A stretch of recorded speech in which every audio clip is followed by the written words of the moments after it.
Newport News voters will decide this November whether to approve a 1% sales tax for rebuilding and renovating the city's public schools. And Newport News City Council unanimously approved a referendum last Tuesday. Leila Cox is in the studio with the details on the fall vote. Yeah, Dana and Janet, the newly passed state budget allows Newport News to ask voters about extra school funding. City leaders say the referendum could help pay for future school construction and improvements.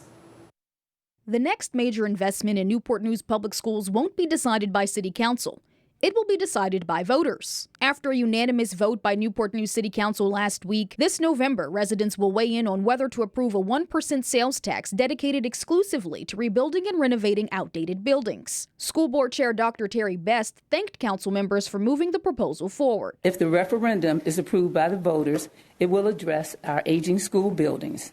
In essence, this stable source of revenue can be spent on building and renovating our schools that the children in our city deserve. Councilman Cleon Long is a staunch advocate of the referendum. He says it's about giving residents the final say on how to fund long overdue school improvements. We know we have to close the gap as far as about $233 million deferred maintenance has accrued over about 15 years.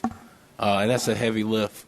So this is an opportunity for citizens to vote on it come Election Day. City leaders and educators say many schools across the division were built decades ago for much smaller populations and now struggle to meet the needs of today's students. Newport News Education Association President Dr. James Graves says the upgrades aren't just about appearance, but sustainable infrastructure. You are investing in our children. Graves tells 13 News Now aging plumbing, electrical systems, and outdated buildings are issues that can no longer be ignored. We have kicked this can down the road so many years, and it's time to go ahead and say, okay, enough is enough.